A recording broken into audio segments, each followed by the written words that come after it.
My man, he really does look like he eats jellied eels. That's like every British person, dude. There's something in the water over there. Anyway, all right, let's watch this. How this couple was almost murdered over a blog post by a friend of the show, Dantavius. Behind your computer screen, you f***ing c***. You don't have the balls to talk to me? Stop hiding behind your computer screen, you f***ing c***. Ina Steiner received this message on August 9th, 2019 at 2:49 p.m.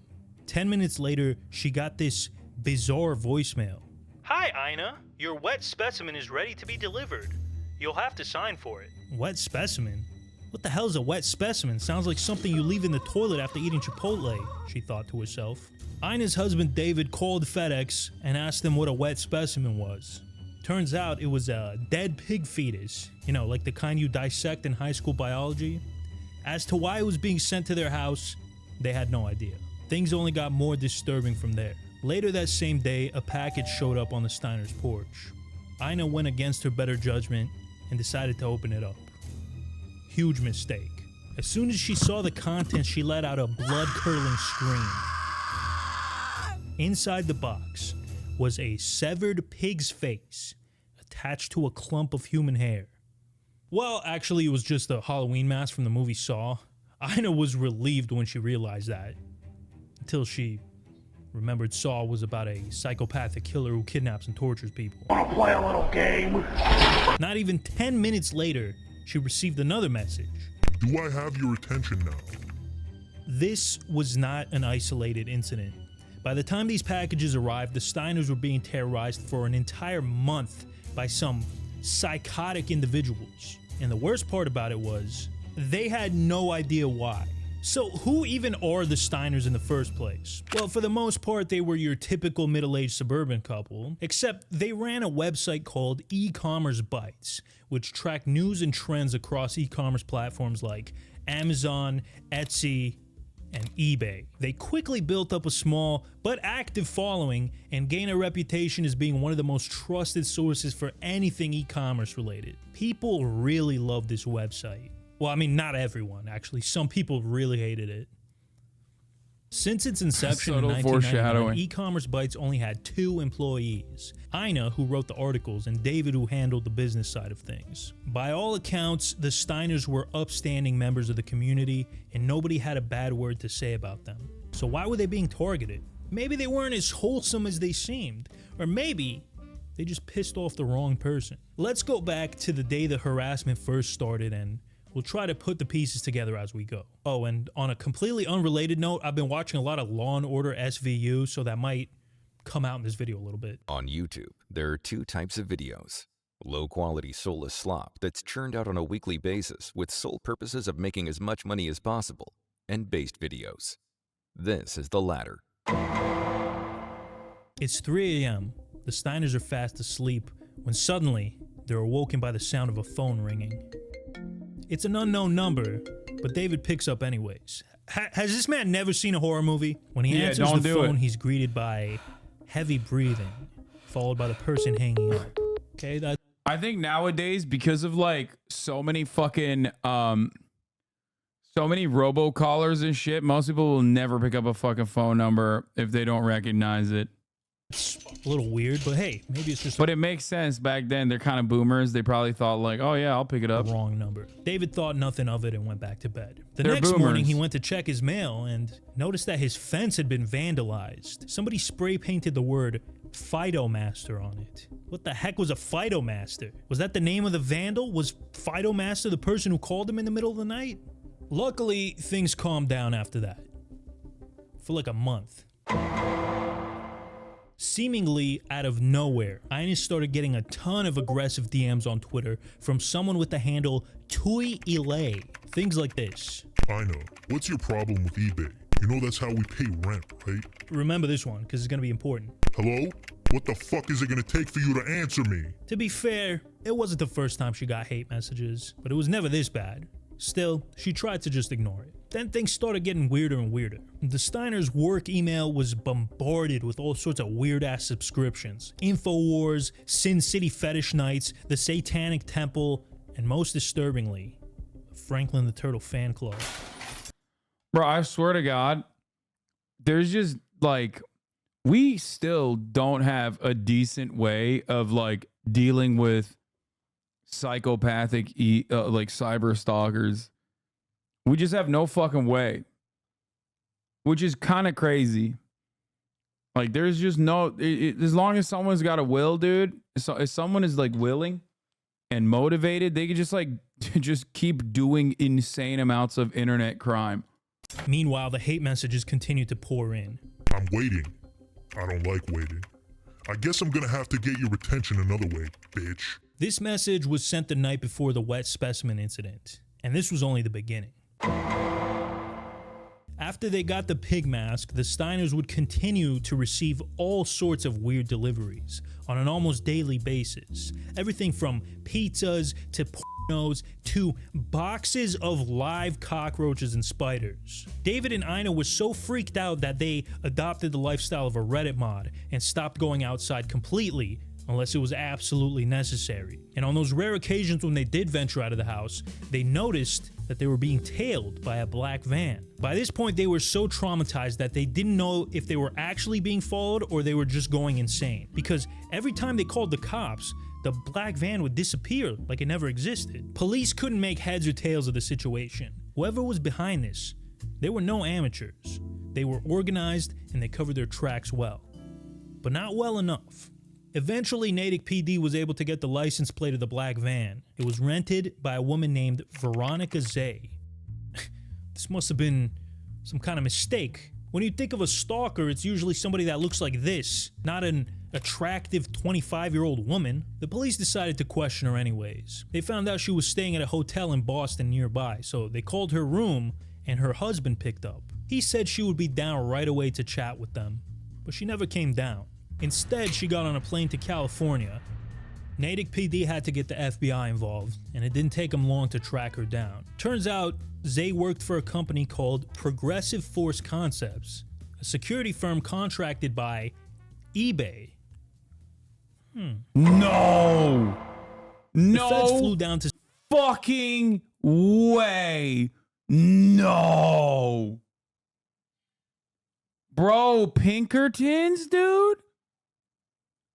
eBay was doing Pinkerton shit?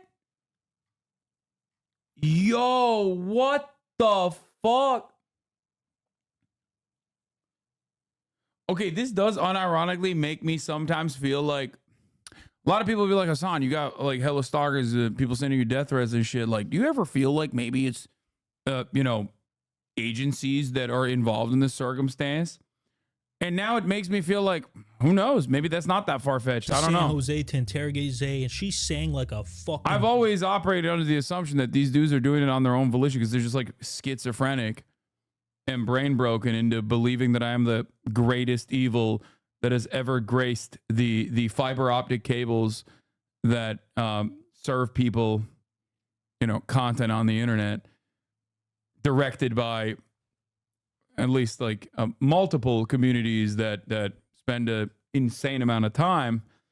But who knows? Toucan. She, along with about a dozen other eBay employees, were a part of a conspiracy to harass, intimidate, and defame the Steiners. In the grand scheme of things, Zay was just a low-level grunt, but this thing went straight to the top. I'm talking the very top. Multiple C-level executives were all involved in this conspiracy. But that begs the question, what the heck did the Steiners do to deserve these months of psychological torture? To spend 20 years, my career, reporting on e-commerce and helping small businesses to find out that the scope, meaning how many people did this to us. That within the company it was all the way up, and it was not a secret between two people.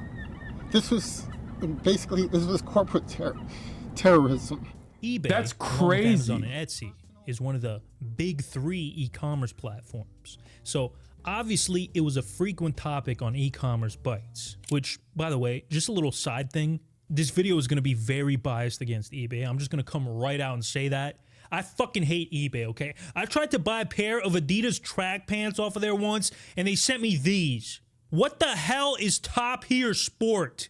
Like the H in here isn't even capitalized, but every other word is capitalized. Also, they banned me in 2016 for selling bootleg Family Guy DVDs, but that's neither here nor there. Anyways, in the early days, eBay had a very positive relationship with e-commerce bites. Bro, got the Hamas special Abibas, dude. One time, Ina was even invited to eBay headquarters for a meet and greet with the executives. But all of that changed when this mother sucker, Devin Wenig, joined the company. You see, sometimes e-commerce bites would publish articles that were lightly critical of eBay and its leadership. And this man's fragile ego just could not get his balls getting busted even a little bit. As the years went on, Wenig and his fellow executives grew to hate e-commerce bites with a passion. But for the most part, they let it go because they couldn't do anything about it. That is until 2019. A group of eBay's most powerful people held a secret meeting in the C-suite to discuss the solution to the so-called Ina Steiner problem. We don't know exactly what was discussed in this meeting, but we do have some text messages from after. On April 10th, Wenig texted Steve Weimer, eBay's CCO, a link to an article titled, "eBay CEO makes 152 times that of employees." Devin was livid. Weimer texted back, "We are going to crush this lady." A couple days later, Wenig texted Weimer, "Fuck them, the journal is next after Ina Steiner." Not exactly sure what this was in response to, but I think it has something to do with this article from the Wall Street Journal. You know, I can see why he got pissed off at this one, actually. That's highly unprofessional. By this time, eBay had an entire dedicated team of people whose only job was to monitor e-commerce bites around the clock and forward any relevant posts up the chain of command. So a question you might be asking yourself is, why all of a sudden in 2019 were these people spurting out so badly? Well, it's because of this guy, Paul Singer. In January of 2019, Singer's firm Elliott Investment Management bought a $1.3 billion stake in eBay. So, why is this important? And why am I so close to the camera? Well, I don't have an answer to the second question, but I do have an answer to the first. Paul Singer was your typical cutthroat evil billionaire archetype. Billionaire activist investor Paul Singer has been called the Vulture Lord and a This is making me reconsider all the times that I've talked shit about Steak and Kick. I was just kidding, okay? My bad. I was lying. Gambling is fucking sick. Especially crypto gambling. It ain't fucked up at all. I swear. It's so good. See? I take it back. All those other times, not Eddie is cool. He wouldn't kill you.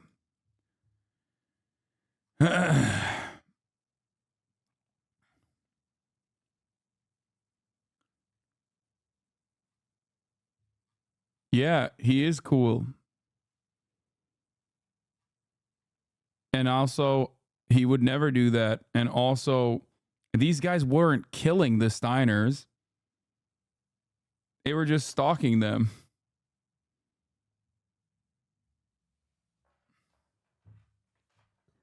But yeah, I love Kick, and I love eBay, and I love billionaires, and I... bloodsucker by the former Argentine president Cristina Fernandez de Kirchner. He's also been labelled a raider and a profiteer. He's feared the world over for hostile boardroom takeovers and profiting from debt-laden countries. He's so powerful, he brought Argentina to its knees and set off a chain of events that led to the impeachment of South Korea's president in 2017.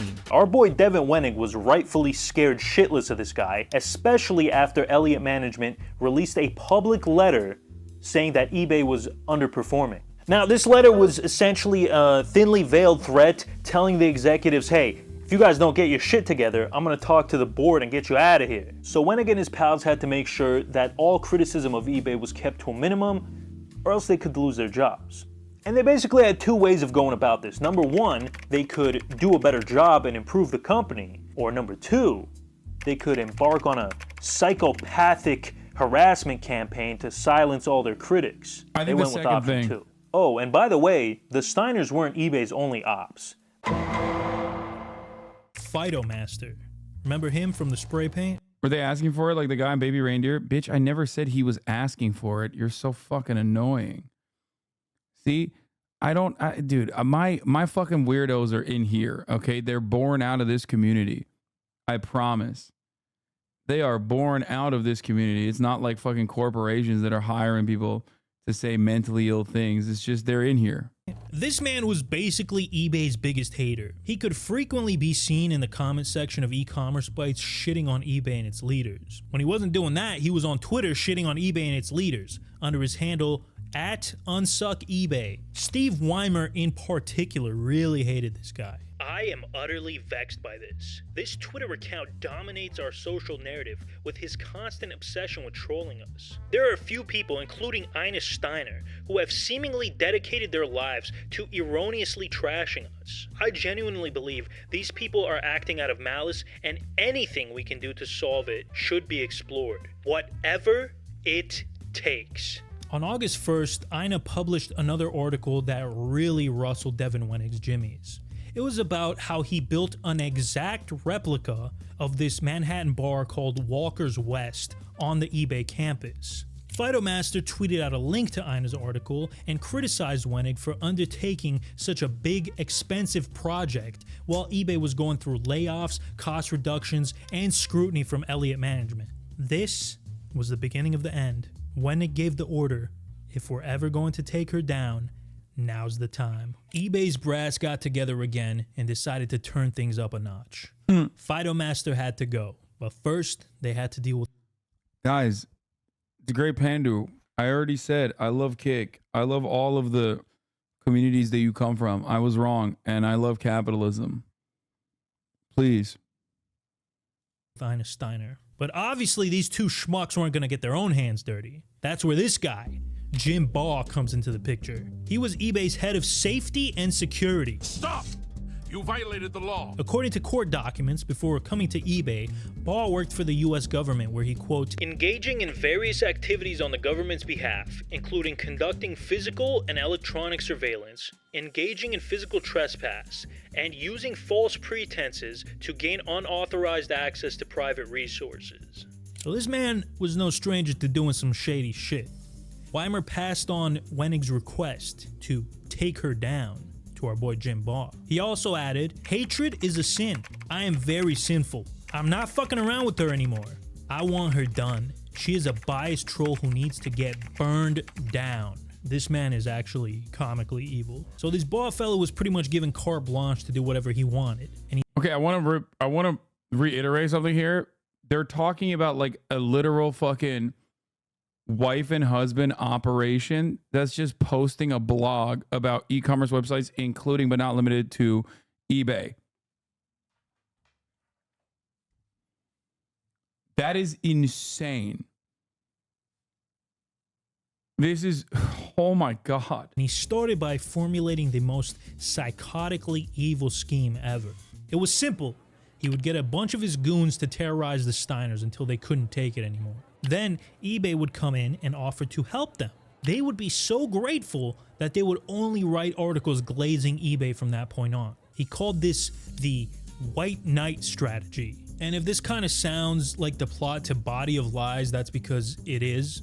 And he came up with this idea after watching that movie. Exactly 1 week after his conversation with Weimer, Baugh put his plan into motion. On August 8th, Baugh sent one of his henchmen out to Natick to spray paint Fidomaster on their fence. Because, according to Jim,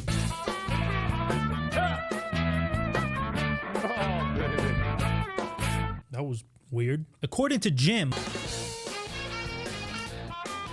what the fuck? Bro, come on. Jim Baugh thought that Fidomaster's true identity was David Steiner. Spoiler alert, it was not. Now, the graffiti was just a little taste, a tap on the shoulder, if you will. Things would continue to ramp up from there, as we know. After the spray paint, Baugh met up with his team to brainstorm more ways that they could fuck with the Steiners. He let them know that they had complete support from the higher-ups and showed them all the messages from Steve Weimer. Some of the ideas were silly, like sending them gift boxes full of poop. I do love that they are like so unhinged and so hopped up on power that they think that there is no way in fucking hell that this kind of communication would ever be unearthed, and they would face zero repercussions. Now, I don't know what happened to the fucking eBay executives that did this. I hope they got at least some level of punishment. It's crazy. Others were more serious, like planting crystal meth in their car or burning down their house. But eventually, they settled somewhere in the middle of these two things, and they came up with a 5-step plan. Step 1, trolling. Baugh instructed some of his employees to create accounts that would send horrible messages to Ina Steiner on a daily basis. This was real nasty stuff. Your fat husband David needs to be put in line, you after he takes the plugs out of his assholes. What does that even mean? And like I said earlier, they also signed the Steiners up for like 100 different email lists, fetish sites, Scientology newsletters, Breitbart, vaping, fucking BuzzFeed, just a bunch of vile nonsense like that. Oh, and listen to this. One day, a man showed up to their house holding a box of condoms and a bottle of Mad Dog 2020. Turns out the trolls were making fake posts on Craigslist, claiming that the Steiners were having everything must go yard sales, or they were hosting gangbangs at their house. I'm here for the gangbang. I'm not joking about this at all, by the way. Mature married couples seeking singles or other couples open to explore threesomes, BDSM, or cross-dressing. 420 friendly. Please send pics/stats for more info. You know, this would be funny if it wasn't so psychotic. Like, I'm not gonna lie, it's still kind of funny, and I feel bad for thinking that. Step 2, intimidation. So we already covered that the Steiners had a pig fetus, a pig mask, and boxes of insects sent to their house. That was just the tip of the iceberg. At one point, it got really dark. David Steiner was sent a book called How to Deal with the Death of a Spouse, which is horrendous on its own, but they also sent him a funeral wreath along with a card that said, "I'm sorry for your loss." So now they've gone beyond trolling to straight up death threats. At this point, the Steiners were in a... Bro, did they hire fucking, like, a bunch of Kiwi Farms posters or some shit? Like, what the fuck? This is literally like a direct one-to-one DGG, Kiwi Farms, 4chan poll, like direct one-to-fucking-one. Like, there are literally Discord servers full of people who do this shit right now, probably even watching this fucking stream. I didn't realize that, like, corporations did stuff like this. I thought this was, like, almost exclusively antisocial personality disordered people who are too agoraphobic to go out and do a fucking school shooting. Like, I thought that that was where they congregated. I didn't realize that this is like actual former... I didn't realize like actual former government employees are out here doing this kind of shit.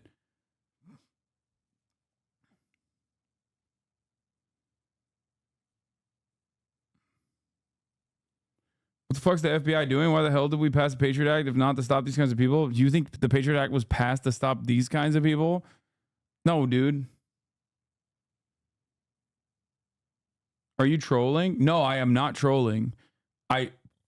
I genuinely didn't realize that, like, former State Department employees engage in this kind of fucking behavior. I thought this was like exclusively dudes that look like Boogie 1488 that people that, you know, lolcow people like that. You know what I mean? Like, I thought that was who did this kind of shit and not fucking like actual former government employees and shit. Constant state of fear because random people were constantly showing up to their house all the time for the yard sales or the gangbangs. They didn't know if it was someone that came to whack them or whack them off. As this is going on, what's it like to be inside your house? When it would get dark out at night, that's when I would really be terrified. You guys started sleeping in separate rooms at one point? What we wanted to do is to make sure that if someone did break in, that at least one of us could either call the police or escape. David set up security cameras all over the house, but that only made them feel less safe because he kept seeing that damn black van parked right outside their street. Step 3, defamation. Another thing they did was sent the most vile, hardcore magazines to the Steiners' neighbors with their names on it. Things like Hustler, Barely Legal, Eye-Popping 18-Year-Olds, and Femboy Bussy Madness. Jim Baugh later claimed that they never even sent that last one. Either way, now all of their neighbors thought they were degenerates. Step 4. Stalking. Every time David or Ina would leave the house to get groceries or run some errands, one of Baugh's henchmen was following them at all times. Always in the same black van with New York plates. They wanted to make sure that David knew he was being followed. Every time they called the police, the stalkers would disappear because they were monitoring the police radar so they knew when they were coming. Step 5. White Knight. This personally turns it into like more of a professional operation. All the other stuff,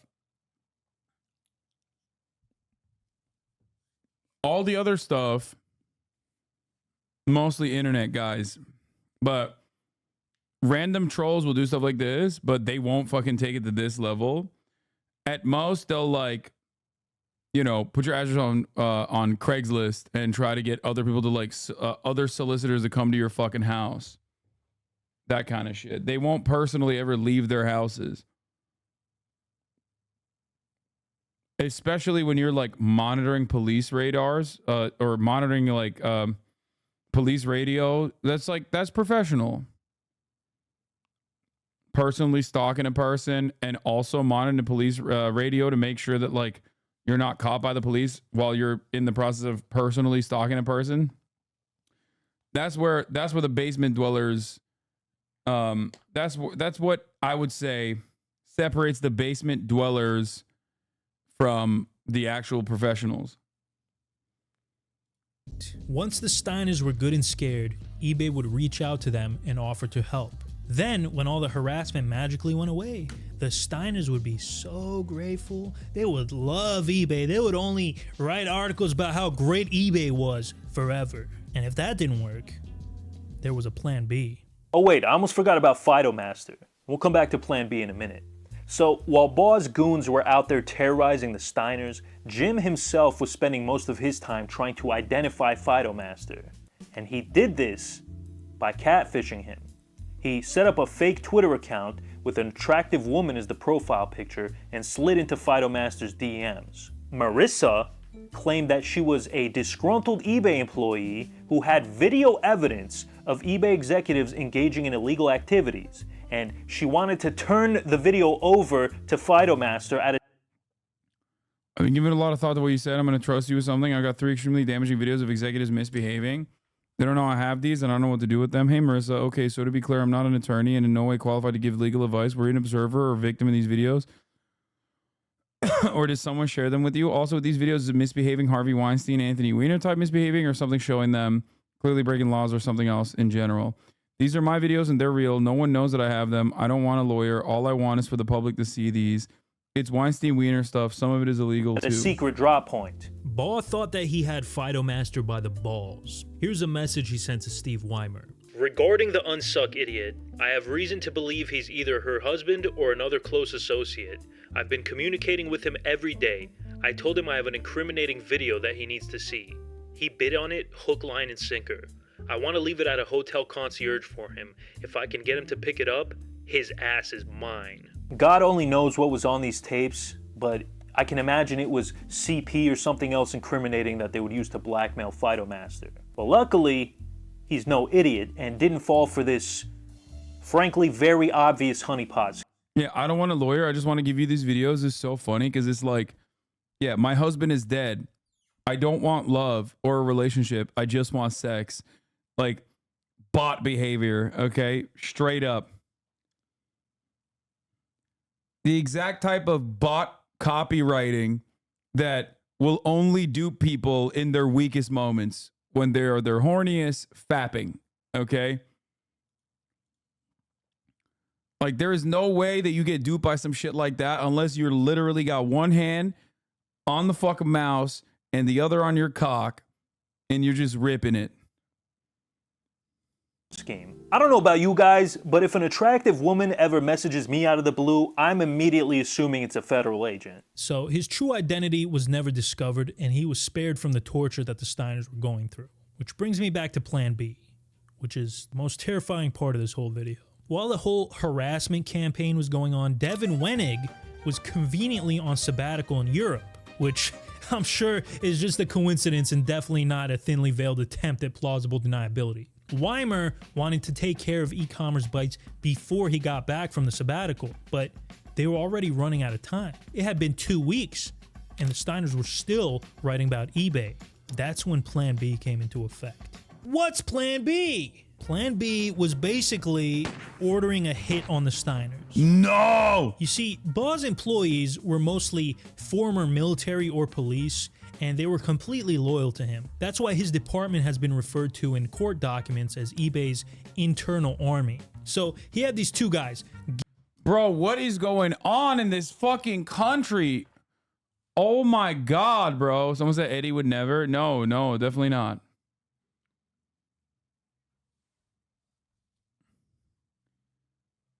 What the absolute fuck is happening in this nation, bro?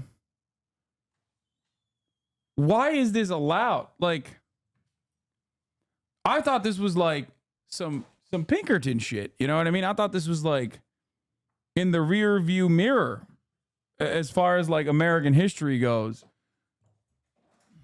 I didn't realize motherfuckers were like, no, we got assassins, bro. We got assassins working under our ranks. Like, let's go do some shit. I don't believe there isn't any way that people like Elon Musk isn't doing shit like this. Yeah. Oh my God, I forgot about Elon Musk. Oh my God.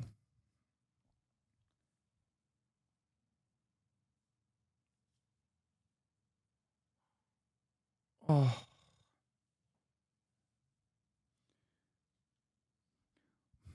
This is literally the reason why I didn't want to let it be known that I was the single individual largest donor to the Amazon Labor Union Fund until it came out in news articles later down the line, which was a lie anyway. I paid for that, actually. I didn't do that. I would never pay the Amazon Labor Union.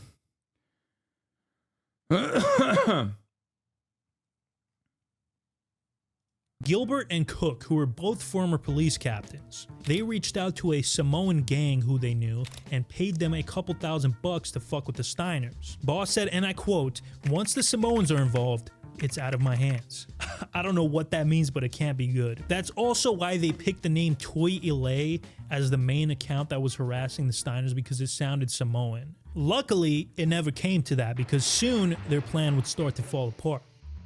Now, not all of Baugh's employees were military or law enforcement types. Some of them were just random women that got hired as security analysts. This part of Baugh's team were dubbed Jim's Angels, which is kind of fucking weird, but just like my last two marriages, the women would ruin everything. On August 18th, David Steiner was on his way to the local magazine store when he noticed, again, he was being followed. But this time, he was able to get a picture of the car's license plate. The police were able to track down the license plate to one of Jim's angels, Veronica Zay. When the police showed up to her hotel to question her, Jim Baugh acted like he was her husband and did all the talking for her. He told them she would be down right away to answer all their questions. But instead, he smuggled her out of the hotel and put her on a plane back to San Jose. Is it so outrageous? You literally stream with a dude whose house was firebombed because of what he put online? Yeah, but that's like Australia. And also he was shitting on the government. Why wouldn't it happen in America if it happens in Australia? Anyway, let's just continue on with that.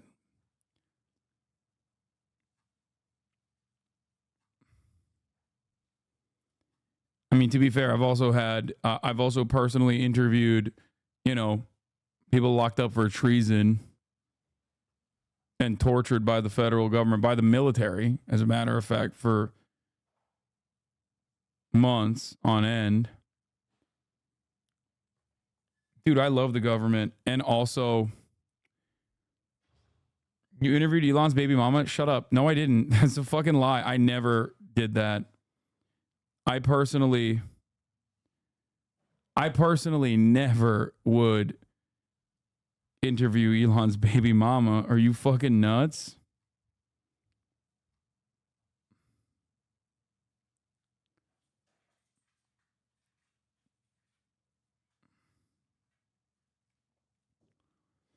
And I love Gamba. You're paranoia maxing right now? I mean, I'm not paranoia maxing because, like, everything that I've seen here, to a certain degree, I have definitely experienced.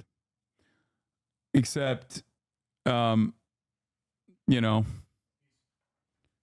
All right. Did you leave one extra? Thank you. Jose. Huge mistake. As soon as she crossed state lines, this went from a small town mystery to a federal matter. Now the whole eBay crew knew the shit was hitting the fan and they had to go into damage control mode. Gilbert, the former police chief, called the Steiners to offer eBay support as part of the White Knight strategy. But they weren't really as receptive as he thought. As soon as he hung up the phone with the Steiners, Gilbert called Natick PD and tried to convince them that the Steiners were actually insane and this whole situation was an elaborate hoax to make eBay look bad.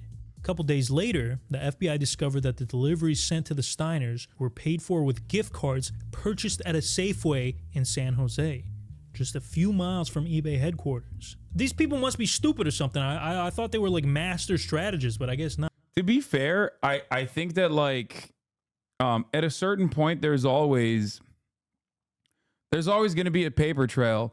They just personally didn't think that. Like, I'm thinking of how that could go about that to make it untraceable. But, like, at a certain point, you have to recognize that, like, there is going to be a paper trail. Like, they literally had a physical car. The only way to get around that, like, you can't personally hire the services of someone or personally engage in physical stalking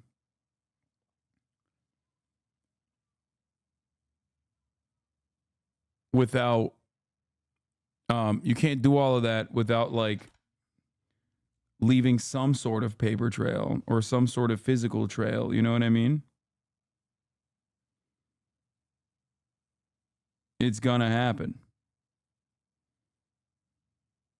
Not. An investigator called the Safeway and asked for the security footage from when the gift card was purchased. Gilbert found out about this and he tried to use his connections to the local police to give the wrong footage to the feds, but they didn't.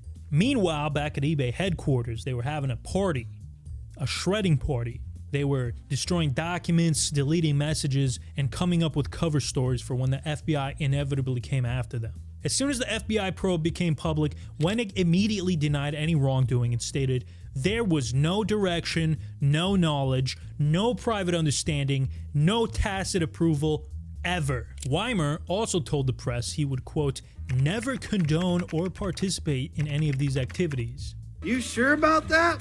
Despite their best efforts to stonewall the investigation, everyone involved in the conspiracy was criminally charged. Well, almost everybody. Let's see what happened to our goofy cast of characters, starting with the lowest ranking employee up to the CEO himself. Veronica Zay pleaded guilty almost immediately, and she was the most cooperative with the investigation. From what I gathered, she was the most innocent of all these people. It seemed like she was kind of coerced into this whole thing by Jim Vaugh, who by all accounts was a scary dude, and his whole operation has been described as cult-like. For years, Baugh engaged in a pattern of breaking down the analysts, firing them without cause, and creating a toxic work environment. He would also show the analysts graphic videos like one of a car crash that was on fire and surrounded by severed limbs and a decapitated head. But I think the most psychotic thing of all is he insisted that his employees refer to him as Dad. That's not to excuse her actions or anything, but it seemed like she genuinely felt bad about what she did. 2 years probation. Stephanie Stockwell, another one of Jim's angels. She was basically Veronica's immediate manager, still pretty low on the totem pole. 24 months probation. Brian Gilbert, former police captain and senior manager of special operations. Still awaiting sentencing as of 2024. Philip Cook, the other former police captain who worked with Gilbert. 18 months in prison, followed by 3 years probation. Let's go. Stephanie Pop was eBay's senior manager of global intelligence. Her role in the scheme was sending all of those psychotic and threatening messages to Ina Steiner.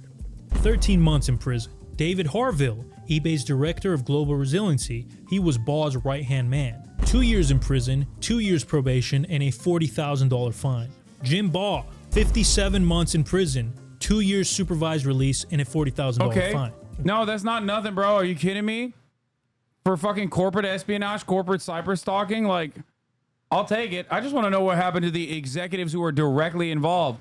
Chat, there are executives that were directing this. Let's see what happened to them. Wendy Jones, Senior Vice President of Global Operations. She was actually Jim Baugh's boss and was the highest ranking member of this whole conspiracy other than Weimer and Wenig. She was never criminally charged and continued to work for eBay until December.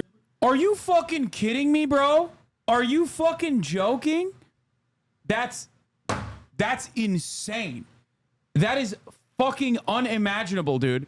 Oh my God. Oh my fucking God. So they got all the fucking lower level people and bro, oh my fucking God. Oh my God. That is, oh, that's so awesome. That's America, baby. Hey, just don't do it again, okay?